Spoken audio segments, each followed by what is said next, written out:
Hi, I'm Jack, And I'm Matt. and this is Little Bits, the podcast where we talk about movies, TV shows, and other stuff we think is neat. Today we're talking about Star Wars Episode 9. And we are talking about the different Michael Schur shows, such as The Office, Parks and Rec, Brooklyn Nine-Nine, and The Good Place. Alright, so we're going to start off with all the Michael Schur shows. And we just want to talk about today, what makes them great. What consistently makes his shows, one step above everyone else's. Yeah, I think Michael Schur is really good at creating characters. That's, the main thing that,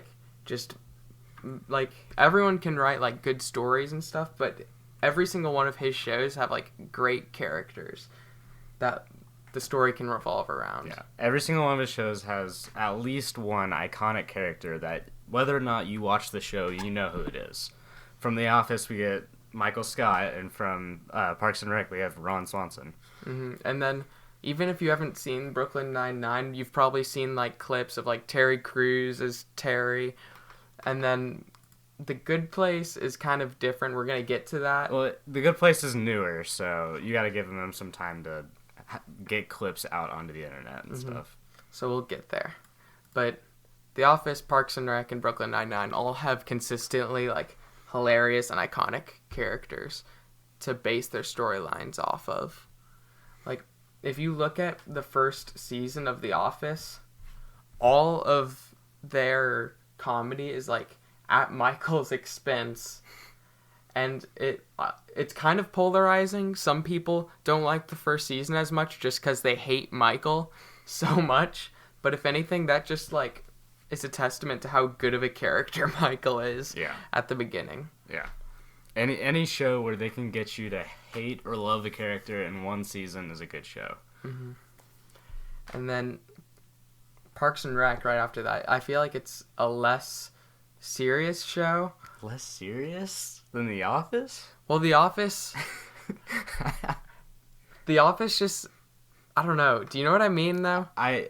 Parks and Rec is, crazier somehow than The Office. Parks and Rec is more of the writers are just trying to have a good time while they're writing it. And The Office is, they actually have to establish a plot or something.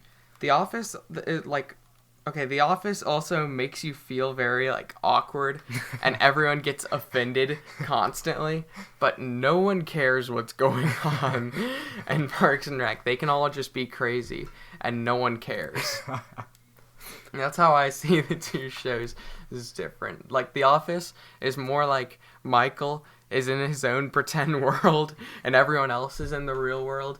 And then Parks and Rec, everyone is in the pretend world, and there's no one there to, be confused as to what's going on. Another interesting thing about Michael Schur is that his two most famous shows are probably the Parks and Rec and The Office, and both of them had actors in it that just took off into the acting world. You get Chris Pratt from Parks and Rec, and you get John Krasinski from The Office.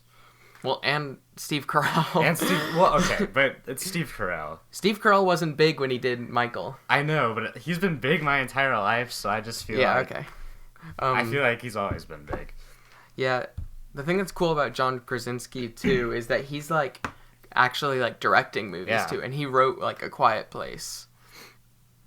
And then on the Parks and Rec side of things, Chris Pratt, obviously, has, blown up since Parks and Rec. Yeah, anyone that gets into the Marvel Cinematic Universe is just set for the rest of their career. That's very true. But even outside of Marvel, Chris Pratt has done a lot and is just loved by everyone. Mm-hmm. Which I didn't know he was in Parks and Rec. I started watching Parks and Rec after I found out about Chris Pratt. And so when I found out he was in this and that he's one of my favorite characters in Parks and Rec, I want to say it's surprising, but it's not surprising. So on to different iconic episodes that Michael Schur has created. The fire episode from The Office is one of them. Yeah, that's pretty that's pretty widely considered to be one of the best episodes of The Office. So we're gonna talk about that for a little bit, just since it shows off all the different characters very well. So it all starts off when Dwight thinks he can.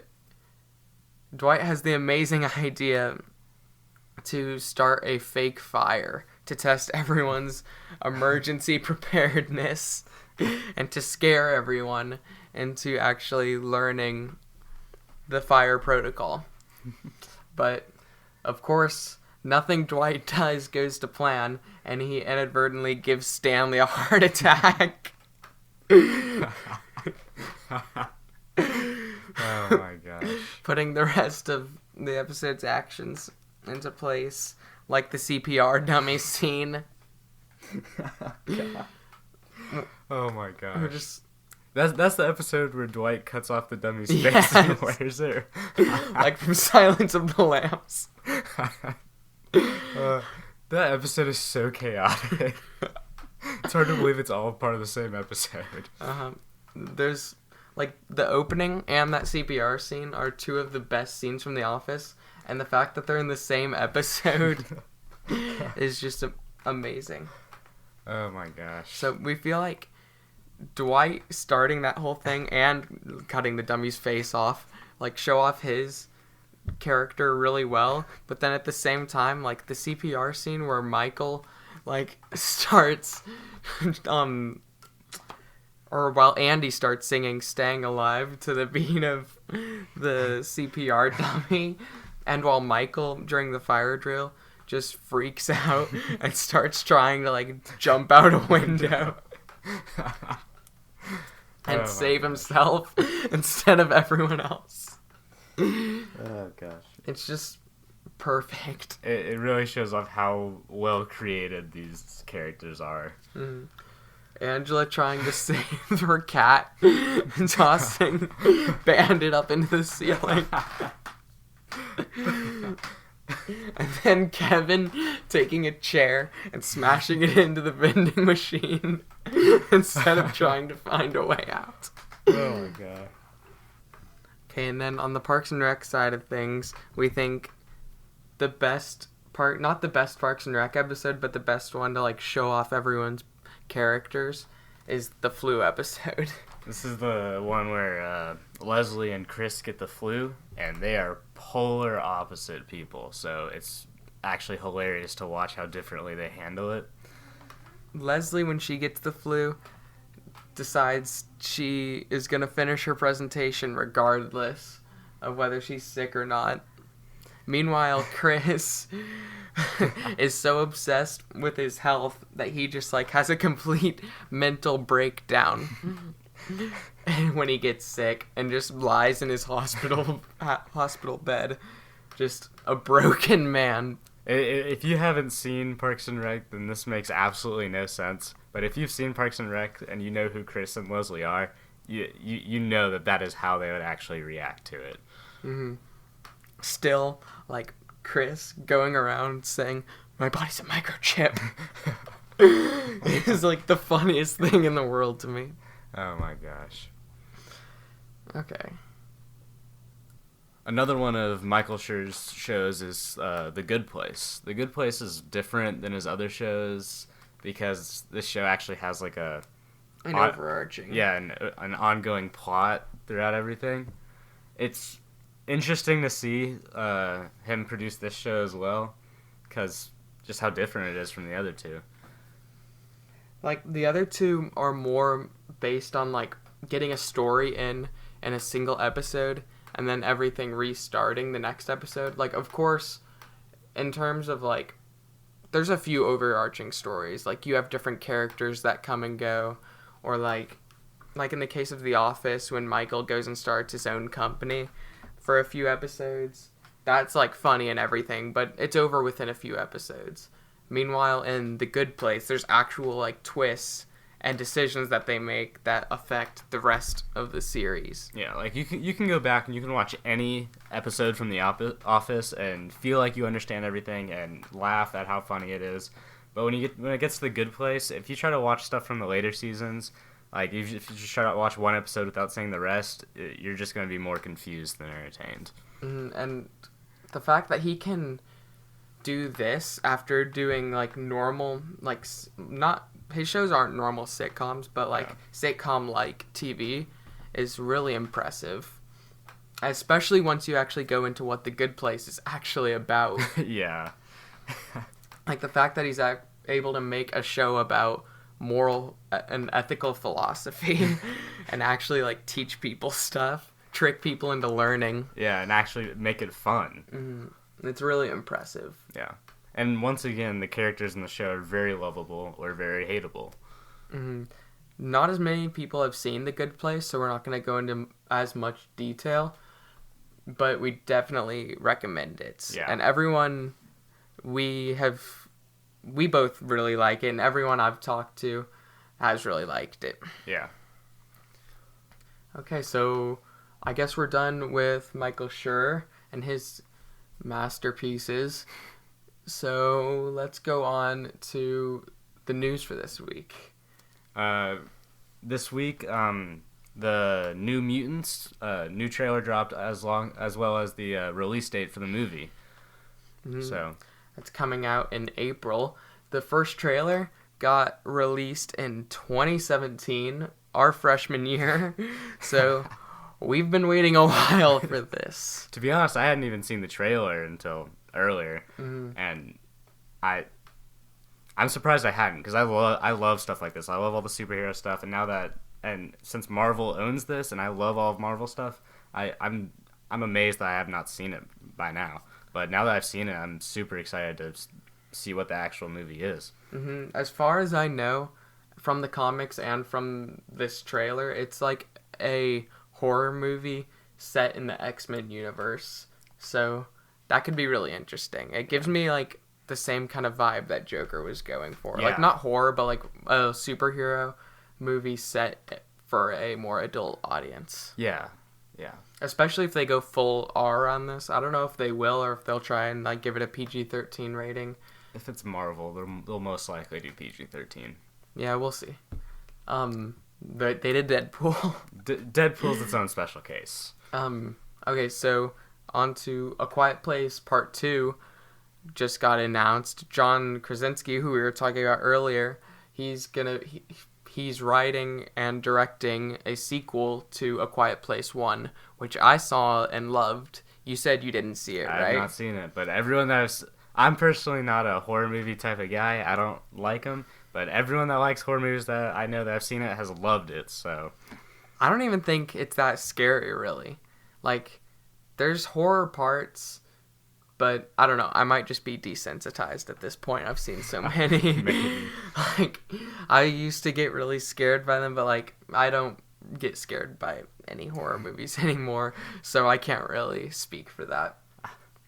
I just thought it was a really great movie overall, and it was really creative, the stuff they came up with. Like, everything they did in that movie, they had to be quiet to hide from the monsters, and so, like, they came up with stuff like creating sand pathways so they can, like, walk across sand bare feet to not make any noise. They had, like, systems with, like, lights and stuff to show, like, when to come inside. They had X's drawn on the floor where they could walk without like creating like squeaks, and they all use sign language. It was crazy, like the extent they went to. Like it got to the point where like they were using, when they were playing Monopoly on the floor, they were using like cotton balls and stuff instead of like actual game pieces to like not make any noise, and it's just crazy. That really shows John Krasinski's creative genius right there. I mean, yeah, it's really amazing. And then the next few things are things that have all gotten released on Netflix recently. The first thing, The Witcher just came out, the TV show. The Witcher. I tried to play The Witcher 3 and the video game. Yeah, the video game, and I liked it, and then I got bored with it. I thought it was too long. I don't know, but watching that show, I loved that show. It made me want to go back and play that game, and it did that to a lot of people as their player rates rised incredibly after the release of that show. And then 2 movies both got released on Netflix. semi-recently, The Irishman and Marriage Story, two very different movies. Irishman is the crime movie that just got released with Al Pacino.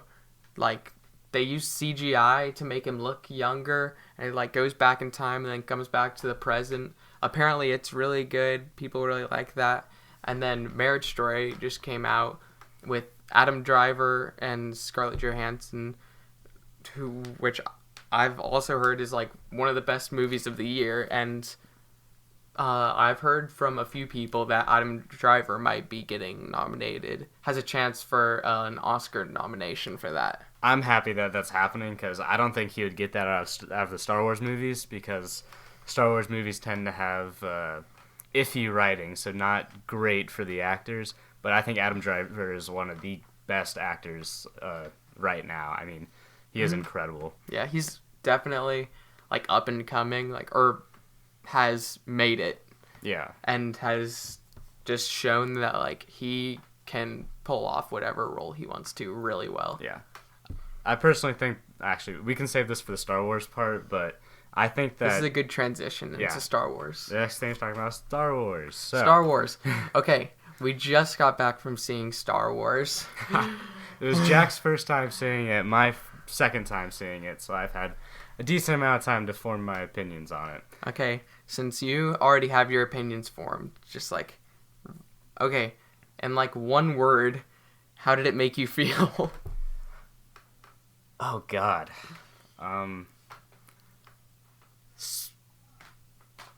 Somewhat satisfied. That's 2 words. Satisfied.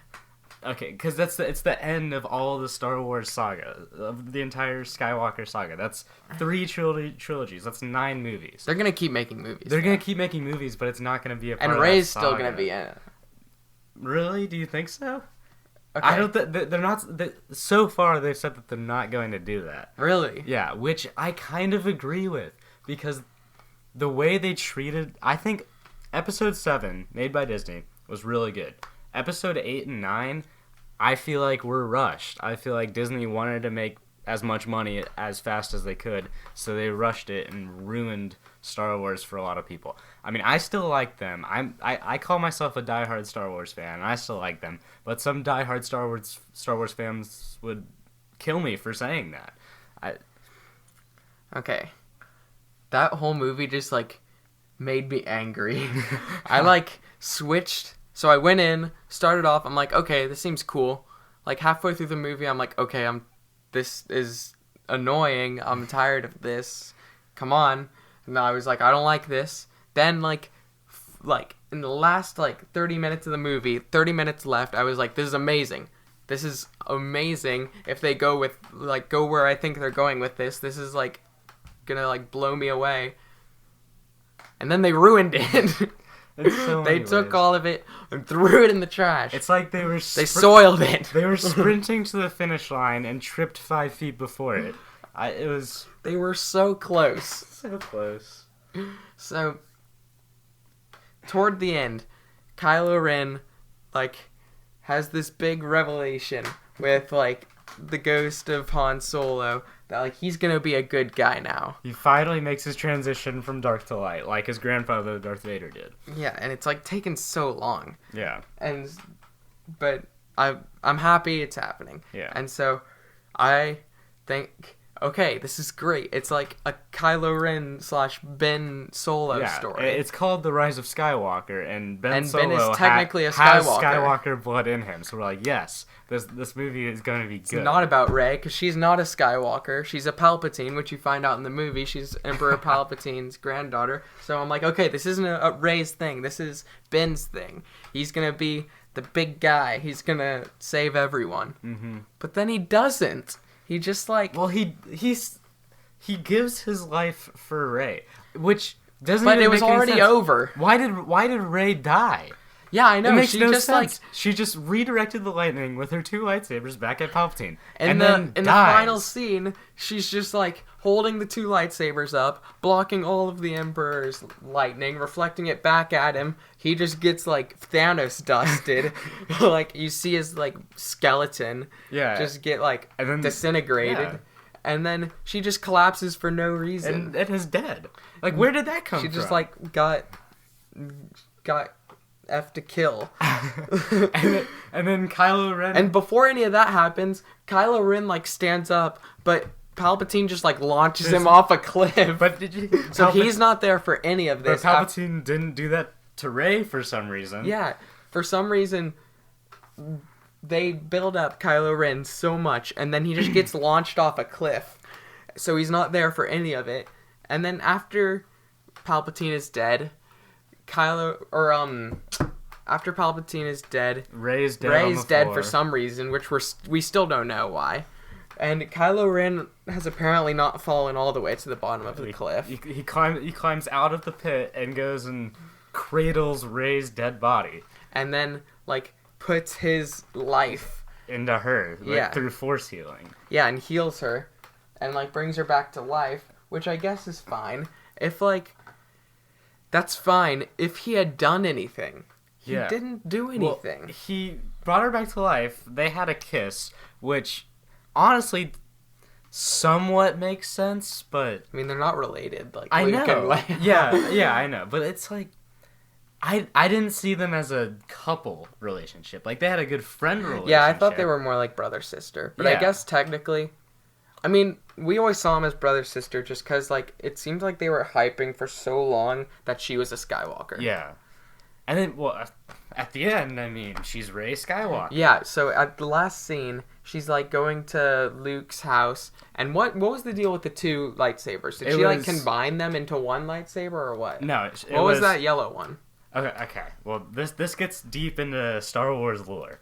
So, at the end of the movie, Rey lights up her lightsaber, which we actually think is a double-bladed lightsaber because she makes it out of the staff that she uses. But she only lights up one side, and it's a yellow blade. And the yellow blade signifies it's keeper of the Jedi Temple.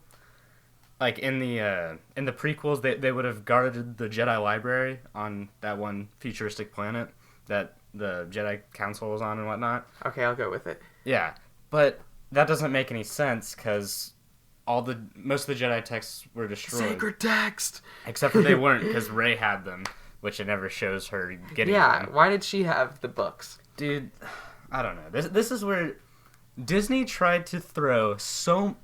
Okay, actually, hold on. Let me collect my thoughts real quick. In Episode 8, people were mad because not enough things happened. They thought that they walked in there, like, 2 things happened in a span of 2 hours, and then they walked out and they were not satisfied, and that's why a lot of people didn't like Episode 8. And then Disney tried to make up for that by cramming, like, 3 movies worth of content into Episode 9. It's like when you see a car, like, driving along on, like, an icy road, and they start to drift one way, and then they steer too much the other way, and they drive into a wall. Yeah. Disney just drove into a wall. Oh my gosh. There were so many things that happened in Episode 9 that just didn't feel like got finished. Like, Finn had this thing that he wanted to tell Rey that he was like, oh, I'll tell you later in private. What the heck? But he never tells her. He never tells her. I just realized that, yeah. Yeah, and also Rose from Episode 8 has maybe 3 lines in that movie. It looks like she's a different actor. No, it's the same actor. She just doesn't have any lines. They kicked her out of the story, basically. It was ridiculous. Oh, gosh.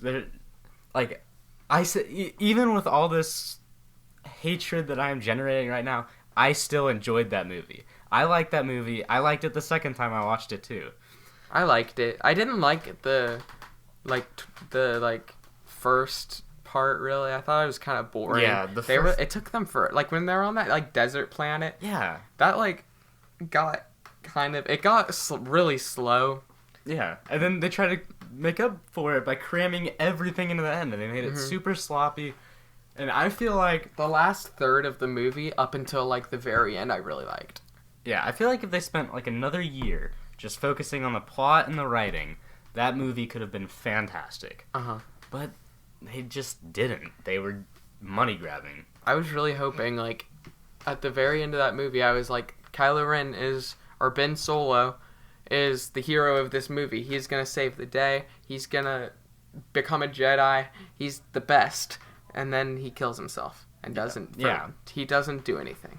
Why did he convert to the like light side if all he was going to do was save Rey after it was all over. I don't know. That It doesn't make sense. one thing that I really like, though, this is back on Ben Solo, is you really see the Han Solo come out in Ben when he enters the big Sith temple. He has his trusty blaster in one hand, and he runs in there and he starts doing trick shots on all the people in there. Did you see the one? Yeah, that was cool. Yeah. It really shows the Solo that's in him. It shows how he's killed Kylo Ren and is Ben Solo again. Yeah, okay. I don't know. This whole movie just has me, like, really mad at, like, what it could have been. Like, it was, overall, I think we can agree it was a pretty good movie. And, yeah. I think you'll find most of the reasons why people are mad right now is because it could have been amazing. I'm pretty sure every single person that saw that movie that knows Star Wars and likes Star Wars walked out and was like, this could have been better, this could have been better. Why did they do this instead of this? It's just like expectations are so high for Star Wars. Yeah. And they kind of have a right to be. Yeah. And especially with Disney. Disney is such a big corporation. They have the funds and the time to put in all the work that needs to be put into something as big as Star Wars is. Okay. Any other thoughts? Not right now, no, Jack. Okay. Well, thank you for listening to Little Bits, guys. We'll see you next time. Yep. Goodbye.